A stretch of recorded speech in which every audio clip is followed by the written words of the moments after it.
예.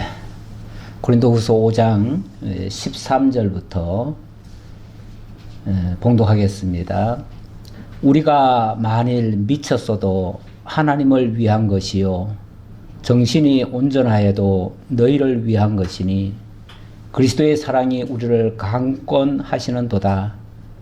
우리가 생각하건대 한 사람이 모든 사람을 대신하여 죽었은즉 모든 사람이 죽은 것이라. 그가 모든 사람을 대신하여 죽으심은 살아있는 자들로 하여금 다시는 그들 자신을 위하여 살지 않고 오직 그들을 대신하여 죽었다가 다시 살아나신 이를 위하여 살게 하려 함이라.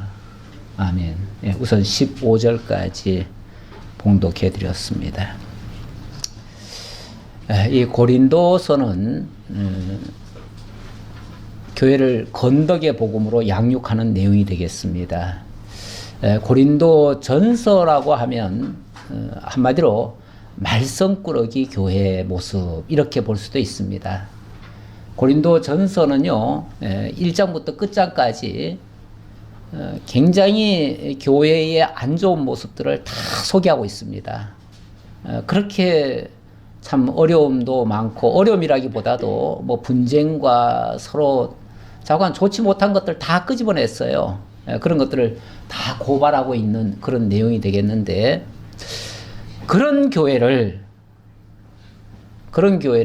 후서에 들어가 보니까 이제 하나님과 화목하라 이렇게 얘기를 합니다. 하나님과 화목하라.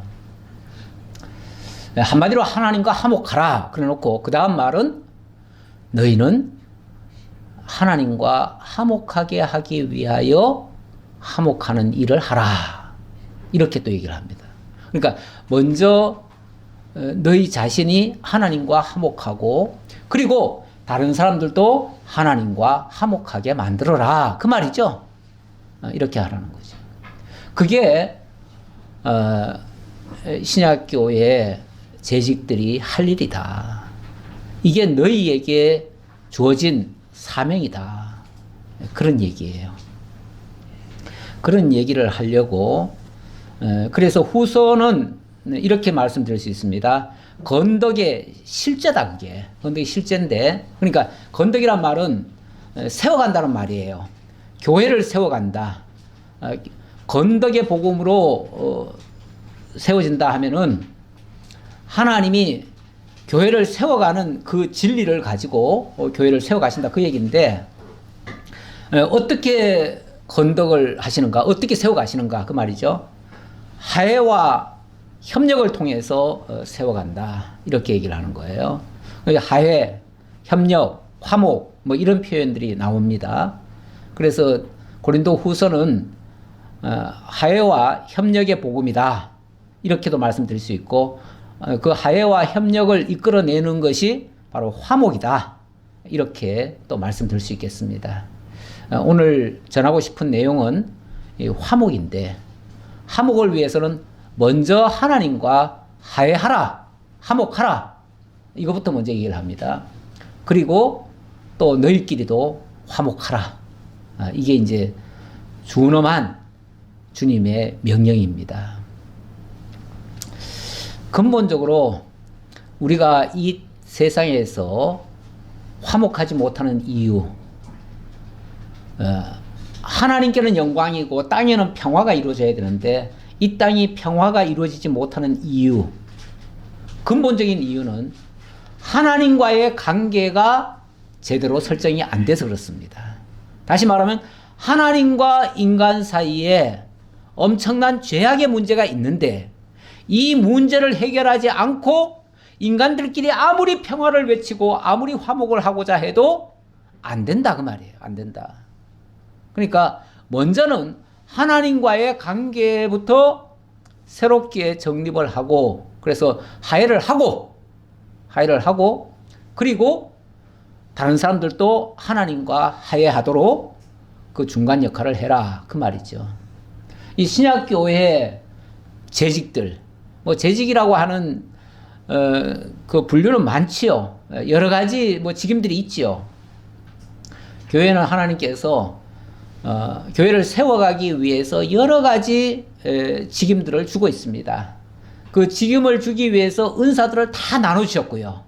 그건 하나님의 선물로 나눠줬습니다. 그러다 보니까 각자 받은 달란트가 다 달라요. 이거를 획일적으로 생각하면 안 됩니다. 하나님의 은사는 정말 100이면 100 다 다르게 줄 수 있어요. 우리 하나님 참 능력 대단하셔요. 어쩌면 80억 인구, 지금 우리 인류가 80억입니다. 80억이 됐는데 80억 인구가 얼굴이 똑같은 사람이 하나도 없습니다. 생각도 다 다르게 만들어 놨습니다. 당연히 그들이 좋아하고 하고자 하는 일들, 또 하려는 일들도 다 다릅니다. 이게 틀린 게 아니고요. 하나님께서 다양하게 해가지고 합력하여 선을 이루게 만들어 가시는 이런 역사를 하십니다. 그 합력을 하려니까 다 다른 자들을 존중을 해야 될 것이고 이해를 해야 될 것이고 그 모든 것들과 서로 교통을 통해서 좌우간 이게 절충이 돼야 될 것이고 그러다 보니까 그렇게 하려면 서로를 존중하지 않으면 안 됩니다. 결국 존중하게 만들죠. 나와 다른 것을 틀리다고 규정을 하고 정죄하고 비난하고 책망하고 이러는 것은 굉장히 안 좋은 모습입니다. 굉장히 안 좋은 모습이고 그거는 정말 모든 하해를 깨는 작업이죠. 교회가 정말 화목하고 아름답게 이렇게 세워갈 수도 있고요. 아니면 매일같이 싸우는 교회도 있습니다. 가끔은 뉴스에도 가끔씩 나와요. 옛날에 어느 교회가 굉장히 제가 그 교회를 굉장히 존중했어요. 그리고 그 목사님을 너무너무 좋아했어요. 그래서 제가 그 교회의 말씀을 일부러 거기를 찾아가 가지고 듣기도 하고 그랬어요. 근데 어느 날 갔더니 교회가 박살이 났어요. 전임자와 후임자가 서로 싸우는데 이거는 뭐 사생결단이에요. 교회가 칸막이를 해놓고 그냥 1층과 2층이 나눠가지고 서로 싸우는데 말이 아니에요. 이건 교회가 아니고 세상에서도 이런 일은 거의 없어요. 잘 없는 일이 무엇 때문에 그런지 모르겠어요. 근데 말은 다 똑같이 이쪽에서도 서로 사랑하라고 그러고 저쪽에서도 서로 사랑하라고 그러는데 사랑의 모습은 전혀 뭐 찾아볼 수가 없고 뭔가 자관 뭐 불화거리가 있었겠죠. 내막은 자세히 모릅니다. 제가 잘 모르지만은 분명히 뭔가 다른 게 있었겠죠. 근데 왜 다른 것을 왜 틀렸다고 생각하면서 상대방을 정죄하냐고요. 이쪽에서 틀렸다고 하면 그쪽에서는 그러면은 또 바르게 또 얘기하겠어요? 마찬가지로 너들이 틀렸다. 우리 기준으로 보면 너들이 틀렸고 너들 기준으로 보면 우리가 틀렸지만 이래가지고 각자 자기 기준으로 얘기하니까 다 틀린 거죠. 뭐 밖에서 보면은 둘 다 틀렸어요. 둘 다 바보 이렇게 말할 수밖에 없어요. 하나님이 보실 땐 그런 거죠. 하나님이 보실 때는 다 틀린 거죠. 하나님은 다르게 주셨어요. 은사를 다르게 주셨어요. 그 다른 은사를 서로 존중을 해야 돼요. 나보다 남을 낮게 여기라 이런 표현을 썼어요. 우리 하나님이 말씀을 그렇게 주셨는데 낮게 여기는 이유가 뭐냐면 그 사람의 은사를 존중하는 거예요. 저 사람이 지금 나와는 다르게 얘기하지만 저게 더 나을 수 있어. 왜냐하면 하나님이 그에게 그렇게 깨닫게 하셨어. 그렇다면 그 사람의 의견이 더 귀할 수도 있죠. 물론 그렇다고 절대적으로 더 낫다는 건 아니에요. 그러니까 그것을 어느 게 더 나은지는 확실히 모르니까 만약에 이게 충돌이 되면 그래서 회의라고 하는 걸 하잖아요. 회의를 하고 회의를 하면 회의를 통해서 집단 지성이 아무래도 한 개인의 지성보다는 낫겠죠. 그래서 집단 지성에 의해서 어떤 판가름이 날 거 아니에요. 그래서 다수가 이게 옳다고 합니다. 그러면은 조금 각자 자기는 다 틀렸겠지만 자기 생각은 틀렸겠지만 존중하는 거죠. 그래 맞아 내가 뭔가 좀 착각을 했어. 내가 잘 몰랐어. 그리고 자기 뜻을 접고 그리고 그 뜻에 같이 순복을 하는 거죠. 이렇게 정했든 저렇게 정했든 자관 정해진 것이 하나님의 뜻이라고 받고 함께 존중하면 그걸로 화합하면 돼요. 안 될 게 없습니다. 그래서 우리 기독교의 이런 진리, 원리가 정말 민주주의의 근간이 됐고 오늘날 그래서 모든 민주주의가 다 그런 방식으로 그렇게 채택을 해서 하려고 하잖아요. 근데 가끔씩은 보면은 그렇게 했음에도 불구하고 끝끝내 그것을 부정을 하고 나는 절대 인정 못해. 그리고 그냥 그렇게 하는 경우도 있는데 그렇게 인정 못하면 본인이 틀린 거지 남이 틀린 건 아닙니다. 예. 자기가 반성해야 될 일이죠. 예. 어쨌든 이렇게 정말 교회가 서로 같아지는 근데 같아진다고 하는 것은 어떤 행정이나 어떤 자기 은사나 이런 것들 막 그냥 획일적으로 한다는 얘기가 아니라 이 모든 것을 종합해서 하나님은 다 합력해서 선을 이루게 하신다는 거죠. 그런 의미에서의 같아지는 걸 얘기하는 거예요. 그렇게 해서 같아지면은 더 상승작용이 일어나요. 예, 상승작용이 일어나요. 더 좋게 된다 그 말이에요. 왜냐하면 내가 하나 가지고 있는 거에다가 다른 것이 플러스가 되잖아요. 또 딴 사람이 또 다른 생각을 가지고 있는 게 그게 플러스가 될 거 아니에요. 그렇게 되면 더 상승이 되는 거죠. 근데 내 생각만 옳고 다른 사람 생각이 틀리다 그러면은 내 것만 세우고 남들 것은 다 무효 처리가 되잖아요. 이렇게 되면은 이게 더 상승이 되는 게 아니라 오히려 축소가 되어지고 그렇게 되면은 이게 뺄셈이 돼버리죠. 빼기가 돼버리죠. 그러면 내 것마저도 제대로 안 돼요. 왜냐하면 내 것이 완벽한 게 아니니까요. 당연히. 그래서 한 사람의 생각이 절대 옳을 리가 없습니다. 옳을 리가 없어요. 그래서 고집해서는 안 되고요. 절대. 고집해서는 안 되고 누구의 어떤 권위나 이런 거에 짓눌려도 안 되고 좌우간 모두가 다 이렇게 해야 되는데 이런 것을 하는 일이 어찌 보면 화해하는 일이고 또 협력하는 일이고 또 그런 조정을 하는 것이 화목해 하는 일이에요. 사도 바울은 자기 자신을 소개할 때 나는 중매쟁이다 이런 표현을 쓴 적도 있어요. 물론 이거는 하나님과 남편 되실 그리스도와 그의 신부될 백성들을 서로 연결시켜주는 그 역할을 한다 그런 의미였는데 이 중매라고 하는 개념이 그런 것일 수도 있지만은 모든 것의 그 중간에서 중간 역할을 하는 거죠. 화목을 증진하는 일도 일종의 중매 같은 역할이에요. 우리 어찌 보면 교역자나 우리 직임자들도 마찬가지입니다. 모든 재직들이 근본적으로는 저는 다르지 않다고 봅니다.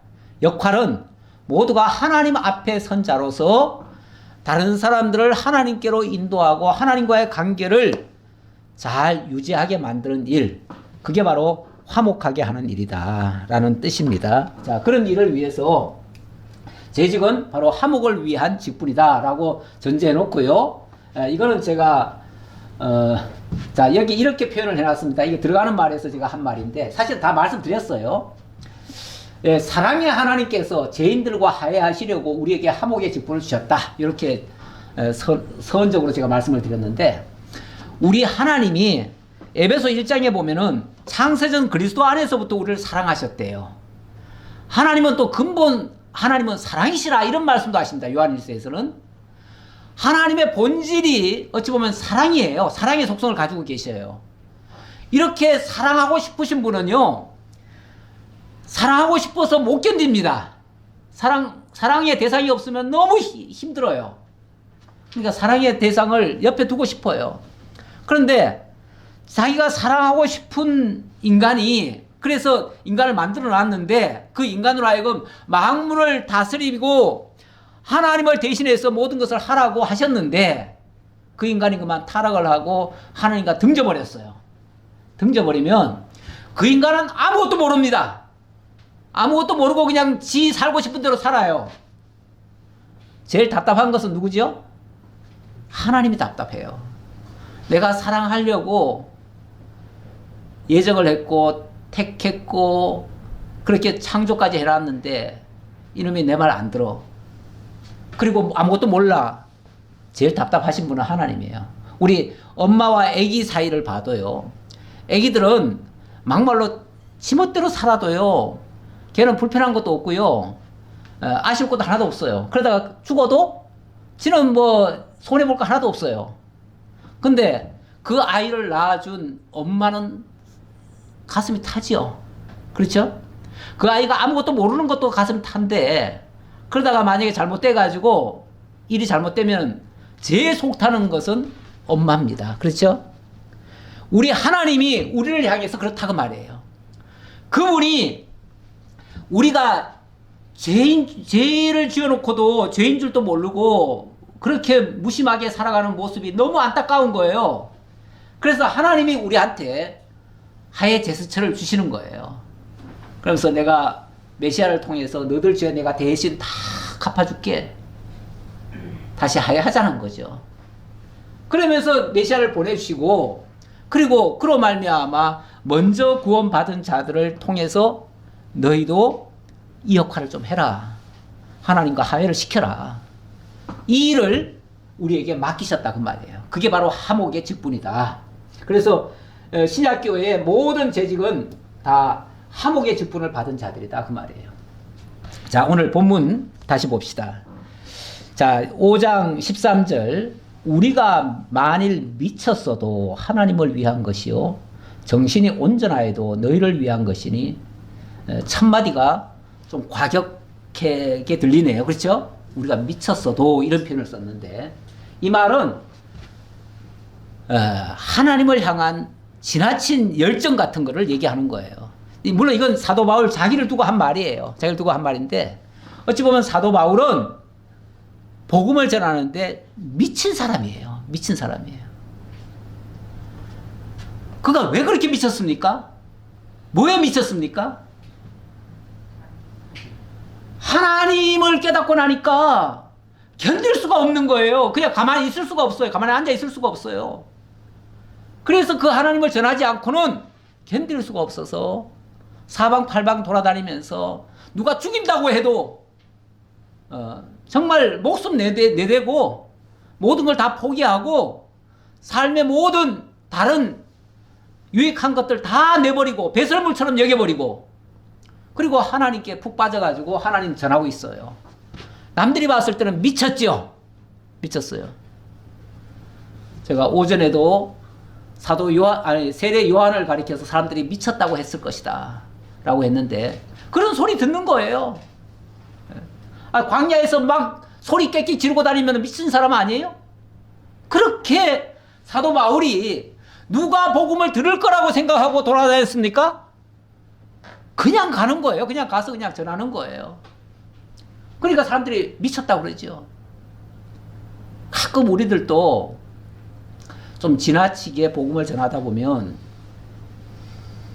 소위 스스로 자기는 똑똑하다고 생각하는 사람들, 자기는 깨끗하게 산다고 하는 사람들이 봤을 때는요, 저는 미치지 않았느냐. 예수를 믿어도 좀 제대로 믿어라. 왜 그렇게 미쳐서 교회를 다니느냐. 제가 아주 완전히 교회 미쳤구만. 하나님한테 미쳤구만. 이렇게 말하는 경우가 있습니다. 이게 불명예스러운 말일까요? 이게 치욕적인 말일까요? 만약에 우리가 하나님을 위해서 진짜 그런 일을 하고 미쳤다 소리 들으면요, 이건 영광입니다. 사실은 이 미쳤다는 소리가 영광이에요. 그들이 이해를 못 해가지고 지금 하는 말이잖아요. 근데 하나님 보시기에는 그게 사실은 제대로 된 정답인데, 바르게 하고 있는데, 그런데 미쳤다 소리를 들어요. 이거는 하나님에 대한, 하나님을 너무나 확실히 알고 그 하나님에 대한 열정이 넘쳐가지고 나타나는 일들을 향해서 사람들이 미쳤다 하는 거예요. 그러니까 이런 소리 나쁜 건 아니에요. 그런데 자, 내가 이렇게 미쳤다 소리를 듣지만 너희를 향해서는 정신이 온전하다, 이렇게 또 얘기를 합니다. 예. 그러면서 정신이 온전하여도 너희를 위한 것이니, 진짜 미친 게 아니고 정말 똑바른 정신 가지고 너희에게 이 진리를 증거하는 것이다. 이제 그런 의미예요. 예. 그러니까 남들에게 미쳤다 소리 듣는 사람이 진짜 미친 거냐? 그거는 아니고, 진짜 하나님에 대해서 제대로 알고 바르게 전하는, 그거는 너희를 위해서는 성도를 향한 긍휼의 삶이죠. 그러니까 성도들을 향해서 그들이 만약에 하는 일이라면, 이렇게 깨달은 사람이 하는 일이라면 그거는 정말 진실이죠. 진실이고, 또 성도를 정말 얼마나 애타는 마음이 있으면 그러겠어요. 남한테 미쳤다 소리까지 들어가면서 왜 그렇게 안 해도 될 일, 안 하면 점잖다 소리 듣잖아요. 예. 어떤 분이 그렇게 얘기하더라고요. 자기가 안 믿는 사람들하고는 뭐 술도 먹고 뭐 하는 일 다 한대요. 놀 때 같이 놀아주고 뭐 다 갈 때 다 가주고 그러니까 그래 예수는 너처럼 믿어야지. 네가 제대로 믿는 거야. 어떤 놈들은 다 미쳐가지고 그냥 교회만 막 그렇게 갖다 퍼주고 막 다 하는데 네가 제대로 하는 거야. 그러니까 이 사람은 또 은근히 그래 내가 제대로 하는 거고 좀 너무 미치면 안 되지. 이렇게 생각했다는 거예요. 근데 어느 날부터 보니까 자기가 제대로 못했었다 이런 고백을 나중에 하는 소리를 내가 들은 적이 있었는데 예 그렇게 미친 생활을 하는 사람이 진짜 미친 게 아니고 사실은 정신이 똑바른 겁니다. 그런데 어쨌든 하나님에 대한 그걸 알고 성도들을 너무 안타깝게 여기고 그런 사람들을 하나님께로 바르게 인도하려니까 그런 행동을 한 거예요. 그래서 정신은 온전한 행동이에요. 그것이 바로 성도를 향한 긍휼의 삶인데 어떻게 이렇게 하나님께는 미친 생활, 성도를 향해서는 온전한 생활 어떻게 할 수 있는가? 이게 자기 힘으로 하는 건가? 보니까 그 다음 말씀이 여기 이렇게 표현합니다. 자기가 이런 일을 할 수 있는 것은 그리스도의 사랑이 우리를 강권하시는도다. 내 힘이 아니고요. 누구 힘? 그리스도의 힘. 그리스도의 사랑이. 그렇죠. 그리스도의 사랑이 우리를 강권하시는도다. 하나님의 사랑이, 그리스도의 사랑이 우리로 하여금 이 일을 안 하고는 못 견디게 만드신다 그 말이죠. 이게 그리스도의 사랑이라 그 말이에요. 제가 서두에 그 얘기했잖아요. 하나님이 근본 사랑이신 하나님이 우리와 화해하고 싶어가지고 우리에게 그 일을 시킨다는 거예요 지금. 야 화해시켜 화해하게끔 만드신다 그 말이죠. 그래서 이 일을 할 수 있는 그 힘의 원천은 그리스도의 사랑이다 라는 얘기예요.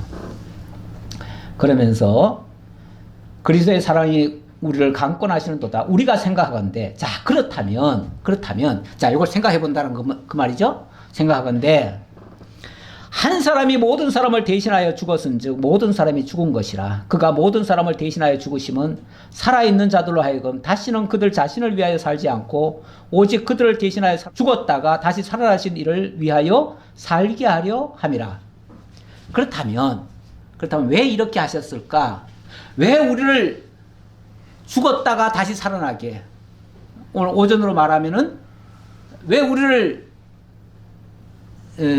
새로운 피조물로 만들었을까? 왜 거듭나게 했을까? 왜 그리스도와 함께 죽고 살게 했을까? 왜 그리스도는 우리를 위해서 왜 죽었다가 살아나셨을까? 이런 걸 생각해 본다 그 말이죠. 생각을 해보니까 한 사람이 모든 사람을 대신하여 죽었다.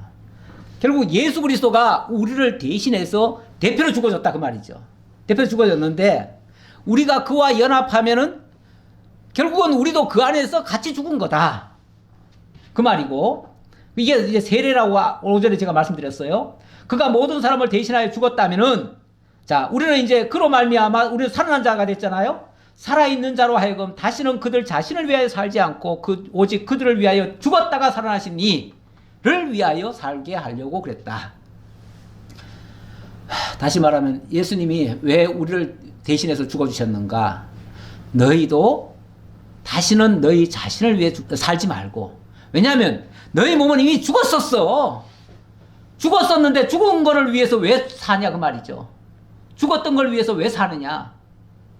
살아날 자들을 위해서 살아야 되지 않느냐. 죽었다가 다시 살아나신 이를 위하여, 그리고 이제 죽었다가 다시 살아나신 이는 물론 예수 그리스도시고요. 그를 위하여 살게 하려고 그랬지 않느냐. 아침에 우리 권사님 모시고 오는데 권사님 그러시더라고요. 아유 왜 하나님이 안 데려가시는지 모르겠다고.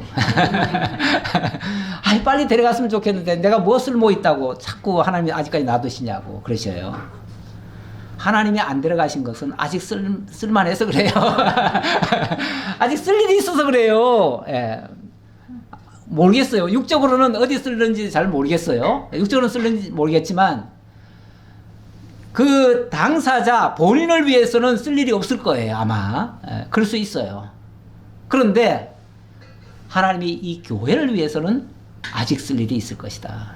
오늘 재직 강론인데 이 재직들에게 선배로서 가르쳐 줄 일이 있고요.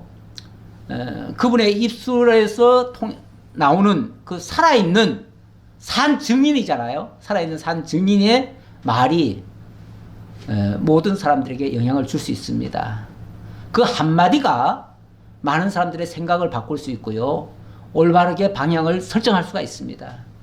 젊은 사람들은요, 쉽게 흥분하고 쉽게 환경에 적응을 합니다. 그런데 어떻게 보면 산전수전 다 겪으신 분은요, 그런 것들을 이미 초월하셨어요. 그래서 환경이 좋든 나쁘든 그런 거에 구애받지 않습니다. 그러면서 하나님께서 지금까지 인도해 주신 그 정도를 설명할 수 있을 겁니다. 저는 그렇게 봅니다. 그래서 우리 권사님이 그 일을 우리 재직들에게 한 역할을 하셔야 된다라고 보여지고요. 그래서 우리 젊은 또 후배 재직들은 그 연장자의 말씀을 들으셔야 됩니다. 사실 들으시고 그렇게 해서 그 한마디가 우리의 방향을 바르게 설정할 수 있는 그런 것이 된다면 이 교회에 큰 유익을 주는 거죠. 아니 사실 교회라고 하는 게 어떤 방향을 향해서 가는데 이 방향 설정 잘못하면은 엉뚱한 데 가잖아요. 그게 별거 아닌 것 같지만 방향 설정해 주는 게 제일 중요한 거예요. 그 일이 연로하신 분이 선배가 90평생을 사시면서 하나님과 얼마나 많이 만나고 하나님의 말씀을 얼마나 많이 받았겠습니까? 그 받은 말씀, 체험한 말씀 이것으로 인도한다면 이제는 이 땅의 거 허무한 거에 매이지 아니하고 하나님을 위해서 살아갈 수 있는 그런 자로 살 것이다. 어찌 보면 우리도 조금만 더 생각해 보면요, 우리 이제 권사님 같은 경우는 나 지금 죽어도 전혀 여한이 없다고 그래요. 하기야 우리도 조금만 곰곰이 생각해 보면 우리도 이미 옛사람이 죽었고 새사람을 거듭났습니다. 우리는 제2의 인생을 삽니다. 제2의 인생이라고 하는 것은요, 이미 내 살 몫을 다 살았어요. 그렇죠? 이젠 여벌로 살아요. 이 여벌의 삶은요, 오늘 죽는다고 해도 아깝지 않은 거예요. 이미 내 몫은 다 살았기 때문에. 그리고 남은 생은 이제 정말 하나님이 우리를 원하시는 방향으로 이끌고 가시고 그 일에 조금이라도 쓰임받게 하시려고 사실은 남겨놓으신 거고 그 일을 하게 하시는데, 그래서 그래 난 오늘 죽어도 여한이 없는데 이제 바른 곳으로 가자 하고서 간다면은 거기서 큰 열매가 또 있을 수 있잖아요. 우리 하나님 그거 위해서 지금 남겨놓으셨다고 하는데, 그래서 16절에 보니까 그러므로 우리가 이제부터는 어떤 사람도 육신을 따라 알지 아니하노라. 비록 우리가 그리스도도 육신을 따라 알았으나 이제부터는 그같이 알지 아니하노라. 더 이상 껍데기 보고 평가하지 않겠다 그 말이죠. 육신으로 평가하지 않겠다. 사람은요, 이 육신 가지고 평가하면 안 됩니다. 우리 특히 기독교인들은 육신적인 기준으로 뭔가를 판단하면요, 큰 오산이 일어납니다. 기독교는 철저하게 하나님 안에서 거듭났느냐가 중요하고 하나님의 인도를 받느냐가 중요합니다. 그래서 하나님이 거듭나게 하시고 또 하나님의 인도하시고 하나님과 동행하시는 자라면요, 그가 막말로 세상적으로 무식하고 정말 배운 게 없고 글자도 잘 몰라도 하나님이 주시는 지혜가 있습니다. 하나님이 새롭게 하시는 그런 역사가 있어요. 사실은 성경에 나오는 예수님부터 시작해서 그 제자들도 보면요, 제대로 학업을 한 사람들이 없습니다. 그 중에 제일 똑똑한 사람이 가룟 유다거든요. 근데 제일 똑똑한 가룟 유다는 뭐 했습니까? 예수님 팔아먹는 일을 했어요. 계산을 해보니까 예수님 30냥에 팔아먹는 게 제일 좋겠다 싶어가지고 팔아먹고 끝내버렸어요. 그런데 좀 무식해 보이는 우직한 그 나머지 제자들은요, 정말 예수님 따라가면 죽는 줄을 뻔히 알면서도, 물론 그들도 처음에는 얄팍한 계산으로 도망도 가고 했지만은 나중에 보니까 이게 진짜 생명이구나 해가지고 나중에는 죽는 데까지 따라가지 않았어요? 그게 자기 십자가 지고 따라간 거 아니에요? 예. 이렇게 하는 것이 어찌 껍데기 보고 육신적인 거 보고 평가할 수 있겠냐 그 말이죠. 예. 우리 하나님이 그를 어떻게 거듭나게 하셨으며 그와 어떻게 역사 함께 하고 있는지 그게 중요합니다. 기독교는 철저히 거기서 사람을 만약에 평가한다면 그걸로 평가해야 돼요. 그래서 그의 믿음과 그가 정말 진리 안에서 행하는 일, 그게 최고의 가치입니다. 우리 성도의 가치 기준으로 본다면 그렇게 하는 것을 사도 요한도 그래서 그렇게 얘기를 하지요.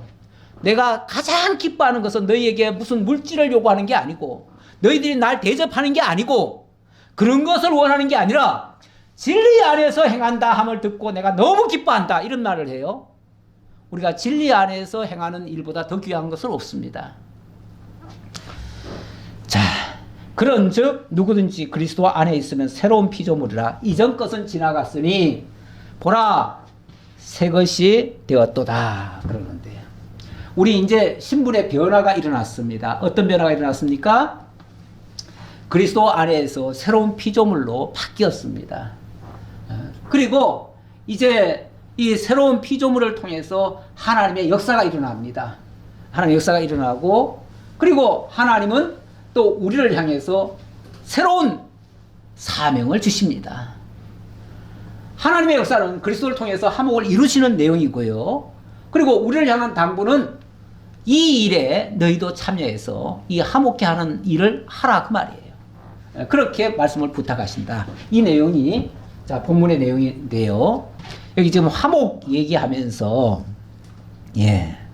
자 18절 보겠습니다. 모든 것이 하나님께로서 났으며 그가 그리스도로 말미암아 우리를 자기와 화목하게 하시고 또 우리에게 화목하게 하는 직분을 주셨으니 자 이 모든 원리가 다 어디서부터 왔어요? 하나님께로부터 왔어요. 이게 너희들끼리 화목하라 이렇게 화목하는 게 좋아 이 차원이 아니에요. 인간적 생각으로 화목하라는 게 아니에요. 인류의 평화를 위해서 하라는 게 아니에요. 하나님과의 관계를 회복하라는 얘기예요. 그래서 구약의 말씀 하나 가져왔는데요. 이게 어디서부터 왔느냐 그 출처를 밝히느라고 제가 민수기 25장 12절의 말씀을 하나 가져왔는데요. 여기 보니까 이렇게 말합니다. 이거는 하나님께서 아론 대제사장의 그 자손 가운데서 비느하스라는 사람한테 이 약속을 하는 말씀입니다. 그러므로 말하라. 내가 그에게 내 평화의 언약을 주리니 그와 그의 후손에게 영원한 제사장의 직분이라. 제사장 직분의 언약이라. 제사장을 세워놓고 그에게 주시는 언약이다. 그 말이죠. 근데 그 언약의 내용은 바로 화목이에요. 화목. 평화. 여기서는 평화라고 얘기를 했는데 평화가 다른 말은 결국은 화목이에요. 화목인데 이거는 화목 이전에 원수되었다는 것을 먼저 전제하고 하는 말입니다. 이 세상이 지금 평화가 있습니까? 화목이 이루어지고 있습니까? 사실은 어느 곳에도 화목이 없습니다. 세상은 온통 전쟁판입니다. 서로가 상대를 악으로 규정하고 상대를 죽이지 않으면 내가 살지 못한다라고 하는 이 절박감에 어떻게 해서든지 남을 끌어내리고 남을 죽이려 하고 그래야 내가 산다고 하는 그야말로 약육강식의 그런 모습만 띄고 있는 세상이에요. 그러니까 이게 한 개인도 그렇고요. 가정도 심지어는 그렇고요. 국가는 뭐 더 말할 거 없고요. 뭐 정치인들 맨날 싸우는 거 보세요. 상대방 끌어내리지 않으면 내가 죽는다고 생각해가지고 이판사판이에요. 끝장을 보려고 하죠. 이런 곳에서 무슨 평화가 얘기가 되겠습니까? 근데 이 모든 문제는 근본적으로는 하나님과의 관계가 설정이 안 돼서 나타나는 현상이에요. 하나님 없는 세상은 그야말로 동물의 세계예요. 그렇지 않아요? 하나님 없는 사람, 하나님 모르는 사람, 동물과 뭐가 달라요? 똑같지요. 그런 본성 가지고 있지요. 그냥 본능에 충실하느라고 약육강식으로 살아가는 모습이에요. 그런 곳에서 우리를 하나님께서 우리의 신분을 바꿔줬어요. 옛사람이 아니라, 본래적인 사람이 아니라 새로운 피조물로 바꿔주셨어요. 그래 놓고 우리에게 자기와 화목하게 하시는, 하나님이 우리로 말미암아 화목하게 하셨다. 먼저는 그리스도로 말미암아 우리를 화목하게 하셨죠. 다시 말하면 그리스도가 우리 죄값을 짊어지게 만드시고, 그리고 대신 죽으시고, 그리고 살아나심으로 말미암아 우리가 그 의로, 그 은혜로 우리가 살아나게 만들었죠. 일단 그리스도로 말미암아 하나님과 우리 사이를 화목케 했죠. 해놓고 이제 이 사실을 너희도 전파하라, 알려줘라. 화목해야 될 하나님의 사랑의 대상들에게 알려줘라, 그 말이죠. 그렇게 하셨으니, 예, 자기와 화목하게 하시고 또 우리에게, 또란 말은 그렇게 해놓고 먼저 하나님이 먼저 우리와 화목하신 다음에 우리로 하여금 또 화목해야 될 대상을 위해서 그들에게 직분을 주셨다, 그 말이죠. 또 우리에게 화목하게 하는 직분을 주셨으니 곧 하나님께서 그리스도 안에 계시사 세상을 자기와 화목하게 하시며 그들의 죄를 그들에게 돌리지 아니하시고 화목하게 하는 말씀을 우리에게 부탁하셨느니라. 그렇게 하기 위해서 먼저 하나님이 우리 죄 문제를 해결해 주셨다, 그 말이에요. 해결해 줘놓고, 자, 내가 이렇게 죄 문제를 해결했으니 너희와 화목이 됐다. 그러니 너희도 화목을 해라. 자, 화목을 하는데 먼저 화목을 하려면 원수끼리 화목이 안 되잖아요. 서로 으르렁거리면서 화목될까요? 서로 상대방을 정죄하면서 화목될까요? 안 되죠. 그러니까 하나님이 먼저 대신 죽어지면서 죄 문제를 없애준 것처럼 내가 대신 죽어지면서 그와의 관계 속에 있는 죄 문제를 해결해 줘라. 그리고 하나님과 화목하게 해라, 그 말이죠. 아까 우리 복음송 특송으로 187장을 했는데, 거기 보면 가사의 내용이 사실은 굉장히 마음에 찔려요. 저는 엄청 찔려요. 그 가사 내용 하나하나가 완전히 우리를 정말 막, 저는 그걸 통해서 사실은 막 가슴이 막 찔려와요. 아, 이걸 내가 오늘 부를 수 있을까 싶을 정도로 사실은 그런 마음까지도 들었어요. 그런데 우리가 찔려야죠. 당연히 찔려야 되고, 정말 형제간에 죄 문제가 있었다면 풀어야 되겠죠. 풀어야 되겠고, 그리고 상대방이 내게 다가와서 그걸 풀자고 하기를 기다리지 말고 내가 먼저 그렇게 해야 되지 않나라는 그 말에 저는 굉장히 사실은 가슴이 아파왔어요. 정말 애릴 정도의 마음이 아파왔어요. 근데 오늘 말씀의 내용이 그 내용이에요. 하나님께서 먼저 우리 사이에 있는 그 가로막힌 그 죄다, 우리 사람 간에도요, 뭔가 이렇게 교통이 안 된다는 거는요, 뭔가 가로막혀 있어요. 뭔가 지금 가로막혀 있어요. 그게 하나님 보실 때는 죄일 수 있어요. 우리끼리는 서로 죄라고 말할 수 없지만 서로 의견 다툼이고 서로 이해가 차이라고도 말할 수 있겠지만 하나님 보시기에는 그게 죄예요. 이거를 내가 먼저 다가서고 내가 먼저 풀어야 되는데 내가 이 말 하면서도 내가 찔려요. 나는 그렇게 했는가? 못했지요. 못했어요. 예. 근데 우리 하나님이 그걸 요구하시는 거예요. 내가 너의 10,000달란트 그 죄까지도 내가 다 사해주지 않았느냐. 근데 너는 100데나리온 죄를 하나 사해주지 못하느냐. 우리 주님의 말씀이잖아요. 우리가 그 사소한 거, 진짜 별것도 아닌 거, 나중에 가서 따져보면요, 우리 무슨 죄가 있었지? 우리 사이에 뭐가 문제가 있었지? 따져보면 별것도 아니에요. 진짜 아무것도 아니에요. 제3자가 보면요, 웃어요. 코웃음 칠 일이에요. 근데 그걸 가지고 우리는 뭐 중리산이 했어요. 서로를 찔러가면서까지, 피가 나도록까지 찔러가면서. 이거는 우리와 화목해 하신 그 주님의 그 의도를 배신한 행위예요. 엄밀하게 말하면 배신한 행위예요. 근데 남 얘기할 거 없이 제가 그랬다고요. 정말 이 말씀을 제가 생각하면서 정말 많이 찔립니다. 찔리는데 그렇게 하고 죽어버리자고요. 막말로 그렇게 하고 그냥 죽어도, 왜냐하면 여한이 없으니까. 여한이 없으니까. 그것만 하고 죽어도 내 할 일은 다 했다 싶고, 근데 그걸 못하면은 내내 찔림이 있어요. 내내. 우리 주님께서 더 이상 그들의 죄를, 먼저 하나님이 그리스도 안에 계셔서 세상을 우리와 자기와 화목하게 하신 다음에 그들의 죄는 더 이상 돌리지 않고, 그리고 화목하게 하는 말씀을 우리에게 부탁하셨다. 부탁하셨다. 당부하신 거죠. 말씀을 부탁하셨대요. 제발 그렇게 해라. 제발 그렇게 해라. 이게 부탁이죠. 그러므로 우리가 그리스도를 대신하여 사신이 돼요. 그러므로 우리가 그리스도를 대신하여 뭐가 됐다고요? 우리가 사신이 됐대요. 이제 그 역할 맡은 자가 됐다 그 말이죠. 맡아서 이제 뭐 해야 될까요? 그리스도를 대신하여 사신이 돼요. 자, 원래는 그리스도가 화목하신 분이잖아요. 화목하신 일을 하신 분이에요. 근데 이제 그 그리스도가 하시던 일을 우리에게 너희도 화목해라 하고 지금 얘기하시는 거예요.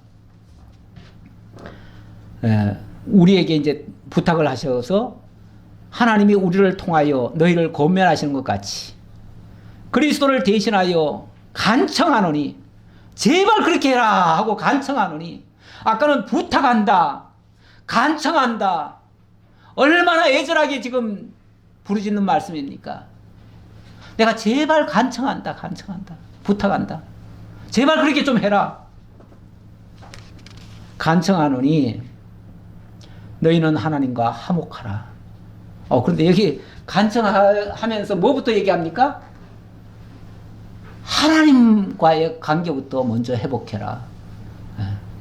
우리가 지금 뭔가를 제대로 못하고 있다면요, 하나님과의 관계가 내가 지금 제대로 돼 있는가부터 먼저 한번 점검을 해봐야 될 것 같아요.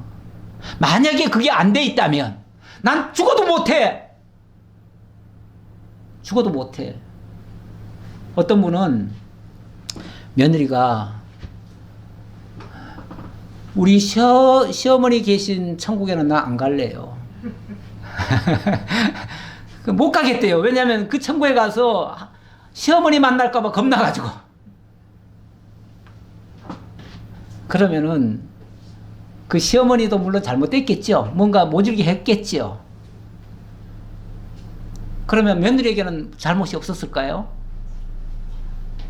사실은 잘못이 며느리에게 난 더 많다고도 보여집니다.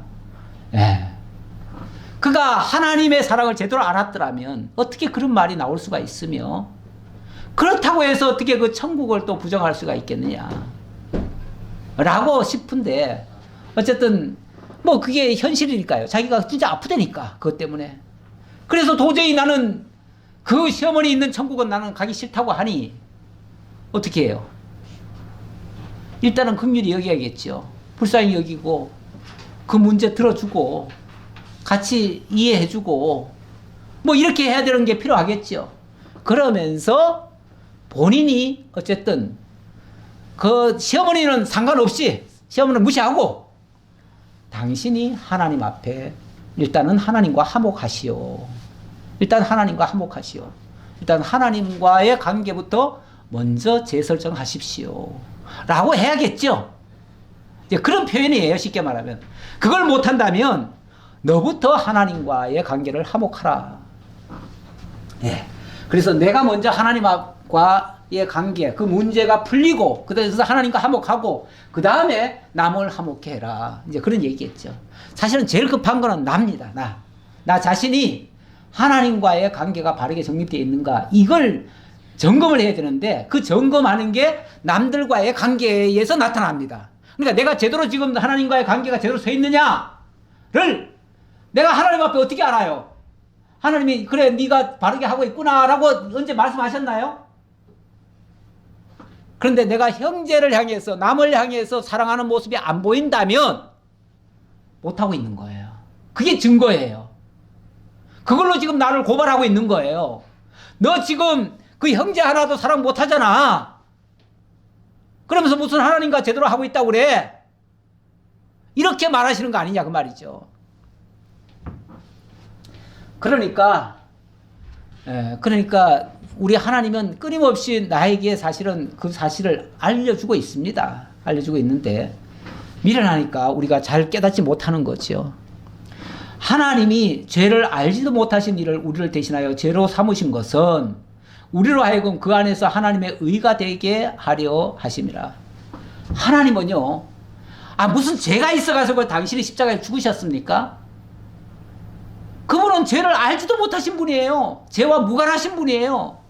그런데 이유 불문하고 죄인인 우리를 위하여 당신이 죽어주셨어요. 그렇다면 우리가 무슨 이유를 대할 수 있겠냐 그 말이에요. 하나님이 이유 없이 우리를 위해서 죽어주셨는데 그럼 너들도 이유 없이 그를 위하여 좀 대신 죽어줘. 하나님이 너 위해서 죽어줬잖아. 너 이제 죽어도 괜찮잖아. 그래요. 오늘 나 죽어도 괜찮아요. 나 살 만큼 살았어요. 내 인생은 다 살았어요. 다 살았고 이제 하나님이 새로 주신 새 생명으로 지금 살고 있는데 이 생명은 하나님 부르면 그냥 예 하고 좋다 하고 달려갈 그 생명이에요. 사도 바울이 그런 말도 하잖아요. 사도 바울은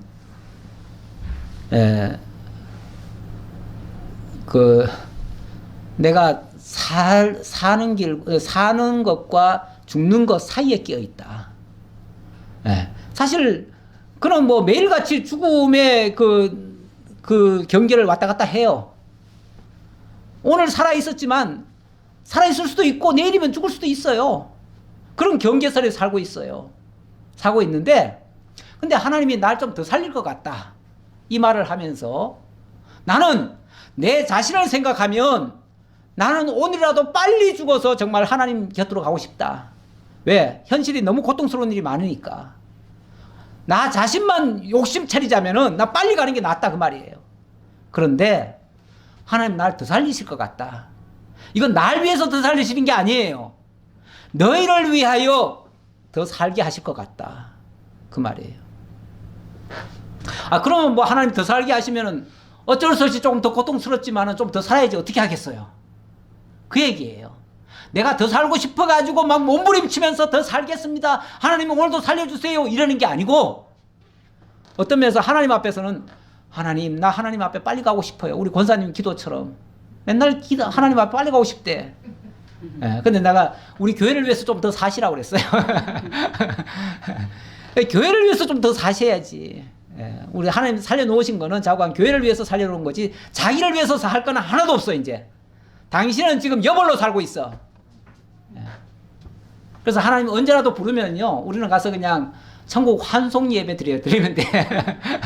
천국 환송 예배 드릴 것이고 우리 하나님께서는 정말 기쁘게 받으실 거예요. 그런데 어쨌든 교회를 위해서는 좀 더 사시고 우리에게 좀 더 힘과 용기를 좀 불어넣으시는 그 역할을 하시면 될 것 같고요. 자관 우리 하나님께서 죄를 알지도 못하신 이로 하여금 우리를 대신하여 죽게 하셨는데 그게 바로 하나님의 의를 이루시는 것이다. 우리도 어찌 보면 그 죄인을 위해서 우리가 죽어준다면 그게 하나님 앞에서는 의로 여김을 받을 수도 있어요.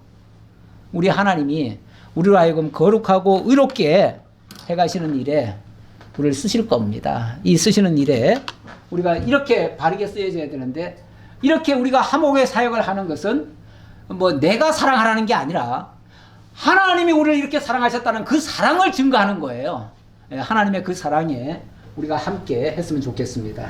자, 베드로 전서에서는 그러나 너희는 택하신 족속이요 왕같은 제사장들이요 거룩한 나라요 그의 소유가 된 백성이니 이는 너희를 어두운 데서 불러내어 그의 기이한 빛에 들어가게 하신 이에 아름다운 덕을 선포하게 하려 하심이라. 우리가 뭐라고요? 우리가 제사장이래요. 우리가 신약시대에 제사장이래요. 그것도 왕 같은 제사장이래요. 억지로 하는 제사장이 아니라 왕은 자율적으로 하는 거 아니에요? 우리가 자율적으로 하는 제사장입니다. 제사장은 섬기는 일이고요. 섬기는 일은 여기 이렇게 하는 일입니다. 이게 화목하게 하는 일이 바로 섬기는 일이에요. 이게 우리가 구약의 제사장이 평화의 언약을 받은 것처럼 우리는 화목의 직분을 받은 겁니다. 그게 우리의 사명이에요. 원래 사명이란 말의 의미 제가 말씀드린 바 있죠? 사명이 뭡니까? 사명이 그 일을 하다 죽으라는 거예요. 보낼 사자에다가 목숨 명이잖아요. 그 일을 하다가 죽어도 여한이 없는 사람이 사명자예요. 우리가 이 화목의 직분을 위해서 주신 직을 가지고 있습니다. 그래서 사도 바울은 마지막 결론에 이렇게 말합니다. 고린도후서 6장 3절인데요. 우리가 이 직책이 해방을 받지 않게 하려고 무엇에든지 아무에게도 꺼리끼지 않게 하고 오직 모든 일에 하나님의 일꾼과 자천하여 많이 견디는 것과 환난과 핍박과 고난과 매맞음과 갇힘과 좀 띄었어야 되는데 하도 안 띄었어가지고 다 읽으려니까 힘드네요. 자, 우리가 이 직책을 받았다. 이 화목의 직분을 받았다는 거죠. 이 직책을 해방받지 않고 수행하려면은 여러 가지 우리에게 제약이 있을 수 있어요. 제약이 있을 수 있는데 그렇게 하기 위해서 하나님의 일꾼으로 자천했다. 자천했다는 말은 스스로 자원했다 그 얘기잖아요. 자, 그렇게 하면서 많이 견디는 것과 환난과 핍박과 고난과 매맞음과 갇힘과 요란한 것과 수고로움과 자지 못함과 먹지 못함과 깨끗함과 지식과 오래 참음과 자비함과 성령의 감화와 거짓이 없는 사랑과 이런 것들을 다 자청했대요. 자청. 아니 사람들이 살면서 전부 다 고생스러운 거는 일부러 피하려고 하잖아요. 근데 사도 바울은 그런 것들 속으로 일부러 들어갔다는 거예요. 이 고통스러운 것에 스스로 자천해서 들어갔다는 거예요. 이 직분 감당하려고요. 해방받지 않으려고요. 그리고는 성령의 감화와 거짓이 없는 사랑과 진리의 말씀과 하나님의 능력 안에 있어 결국 이 힘은 하나님의 능력으로 행하는 힘이다 그 말이죠. 아까 사랑의 강권 하신도다 그랬잖아요. 그렇게 하게 됐다. 사랑과 진리의 말씀과 하나님의 능력 안에 있어 의의 병기로 좌우하고 하나님 영광과 욕됨으로 말미암으며 악한 이름과 아름다운 이름으로 말미암으며 이렇게 하다 보면요 악하다 소리도 듣고요 때로는 영광스러운 소리도 들을 수 있어요. 근데 악하다 소리 들어도 그게 영광인 거예요. 그게 해로운 게 아니고 고통이 아니고 그게 영광인 거예요. 그렇게 듣는다고 말이죠. 그러면서 자 이렇게 하다 보니까 때로는 어떤 사람들은 저놈 저 속이는 거 아니냐 그럴 수도 있어요. 심지어 그런 애매한 소리도 들어요. 예. 저도 저 오래 하신 목사님들에 비하면 저는 연조가 짧습니다. 짧은데 이 짧게 목회하는 동안에 교회도 크게 해보지도 못했는데 별소리를 다 들어봤습니다. 별소리를 다 들어봤어요. 예, 그러니까 속이는 자 같이 아마 그 사람들에게 보였겠죠. 예. 목사가 거짓말 한다 소리도 있고요. 별별 소리를 다 들어요. 물론 그렇다고 또 어떨 때는 계속 나쁜 소리만 듣는 게 아니라 어떨 때는 또 좋은 소리도 들어요. 아유, 전혀 안 본 사람인데 어떤 사람이 아유 목사님 같으시네요. 그래요. 나 이런 소리는 굉장히 좋은 소리라고 봐요. 내가 뭘 해서 그랬는지 모르지만 자관 뭔가 괜찮게 보였나 봐. 그러니까 아유 목사님 같으시네요 그랬는데 때로는 아름다운 소리도 들어요. 그런데 내가 속이는 자 같으나 사실은 참되고 무명한 자 같으나 사실은 유명한 자고 예, 이 무명하다는 말은 세상 사람들은 아무도 몰라줘도 하나님 앞에는 알려진 자잖아요. 그렇죠? 그런 의미에서 유명한 자예요. 세상에서 유명하다는 얘기가 아니에요. 또 죽는 자 같으나 보라 우리가 살고 이렇게 하면 다 죽을 것 같잖아요. 안 죽어요. 영원히 살아요. 영원히. 우리 영원히 살 자들이에요. 뿐만 아니라 근심하는 자 같으나 항상 기뻐하고 아유 저 사람 저렇게 맨날 시달리면서 어떻게 살까 싶은데 사실은 내적으로는 기쁘게 살아요. 그리고 가난한 자 같으나 많은 사람을 부유하게 하고 아무것도 없고 우리 신학교 교수님 중에 한 분은 보니까 일평생 목회를 하셨는데 지금까지 사례비를 제대로 받아보질 못했어요. 교회가 어려우니까 제대로 사례를 못 받아봤어요. 그런데 자기 아들이 목사가 돼가지고 전도사가 돼가지고 이제 목회를 나갔어요. 이제 목회를 바로 나간 게 아니라 부교육자로 갔어요. 근데 첫 달 뭐 사례비가 뭐 200만 원인가 주더래요. 그러니까 지금까지 자기가 받아본 것보다 훨씬 나아. 아이, 저렇게 해서 어떻게 사나 싶은데 그래도 지금까지 살아왔어요. 못 먹고 죽은 게 아니에요. 살아왔어요. 우리 하나님 어떻게 살아도 살려요. 지금은 부목사가 돼가지고 좀 큰 교회 갔더니 지금은 뭐 몇 병을 받아요. 상당히 많이 받아요. 거기까지 집까지 다 해줬다고 그래요. 이러니 이 부유한 자, 아니 가난한 자 같으나 실상은 부유한 자입니다. 목회자는 겉으로 많이 받아야 부유한 게 아니라 정말 진리의 말씀을 깨닫고 함께 기뻐하는 자가 옆에 있는 것만으로도 천하를 다 얻은 것 같은 부유함을 가진 자입니다. 더 이상 다른 거 바라지 않습니다. 아무것도 없는 자 같으나 모든 것을 가진 자로다. 아무것도 없는 것 같아도요, 이렇게 하나님과 화목하게 하는 이 직을 수행하는 자는요, 모든 것을 다 가진 자예요. 천하를 다 얻은 자예요. 무엇이 부족합니까? 무엇이 아쉽습니까? 무엇이 없는 겁니까? 저는 우리 교회를 이렇게 돌아봐도 너무 풍족합니다. 저 밖에서 보면요, 초라해 보이고 저 교회는 뭐 아무것도 없을 거야. 성도들도 몇 명 안 될 거고 뭐 아무것도 없을 거야.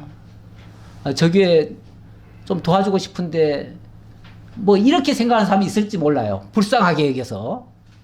그렇게 생각할 수 있을지 모르지만 저는 바꿔서 생각해 보면 우리 교회 부족함이 하나도 없습니다. 하나도 없어요. 모든 게 풍요롭습니다. 풍족합니다. 정말 이 진리를 깨닫고 있는 여러분들이 있고 그들이 하나님과 화목하고 있고 그래서 이 진리에 대한 열정을 가지고 이렇게 신앙생활을 한다면 최고의 너는 부자라고 생각합니다. 그 이상 더 바랄 것도 없고요. 이러한 직분을 우리가 받았다는 사실을 기억하고 있다면 이제 기회되는 대로 화목하게 하는 일을 하면 되잖아요. 혹시 나에게 불편함이 있었다면 먼저 하나님과 화목하시고요. 그렇게 하시면 정말 이 모든 것을 다 소유하는 자가 될 겁니다. 부족한 게 없는 자가 될 겁니다. 항상 기뻐하는 자 될 겁니다. 더 이상 근심하는 자가 되지 않을 겁니다. 오죽하면 사도 바울이 감옥에 있으면서도 나는 기쁘다. 나는 기쁘다. 내가 기뻐하니 너희도 기뻐하라. 저 밖에 있는 사람은 안에 있는 사도 바울을 걱정했지만 사도 바울은 오히려 저 밖에 있는 자들이 더 불쌍한 거예요. 그들이 현실적으로 막 부딪혀가지고 싸우잖아요. 싸우면서 살아야 되잖아요. 사실은 세상에 나가서 직장 생활을 하면서 치여가면서 살아가는 그 모습이 저는 어떨 때 성도님들이 그게 불쌍하게 느껴져요. 솔직히. 예. 얼마나 힘들게 저 세상 사람들과 저 믿지 않는 사람들과 저 어찌 보면 우리 예수님 표현에 의하면은 양을 이리 가운데 던져놓은 것 같잖아요. 그 이리들한테 이리저리 짓밟혀가면서 살아가는 모습이 생각되면 정말 안타깝고, 그런데 그런 것에서 초연하면은 얼마나 다 이기고 사는 자입니까? 승리하는 자지요. 이런 믿음 가지고 승리하면서 우리 정말 맡겨진 화목의 직무, 다른 거 하지 말고요. 화목의 직무. 뭐 교회 크게 세울 생각하지 말고 정말 화목하게 하는 일, 그 일에 우리 재직들이 모두 힘을 써주셨으면 하고 부탁드리면서 말씀 마치겠습니다. 아버지 하나님 감사합니다. 오늘 재직 특강을 통해서 정말 우리가 화목하기를 바라고 우리 하나님이 그걸 원하셔서 먼저 그리스도를 통해서 대속의 죽음까지 죽어주시며 우리와 화목해 주셨습니다. 그리고 우리 보고도 화목하라 하십니다. 지금까지 화목하지 못했다면 우리들의 부족분을 찾아보게 하시고 살펴서 먼저 하나님과의 화목을 이루고 그리고 남들에게도 화목을 이룰 수 있는 저희 모두가 되게 하옵소서. 이 거룩한 일을 위하여 저에게 늘 깨닫게 하시고 믿어지게 하시고 하나님의 역사에 동참하게 하신 것 감사드립니다. 모든 걸 감사드렸고 예수님 이름으로 기도하옵나이다. 아멘.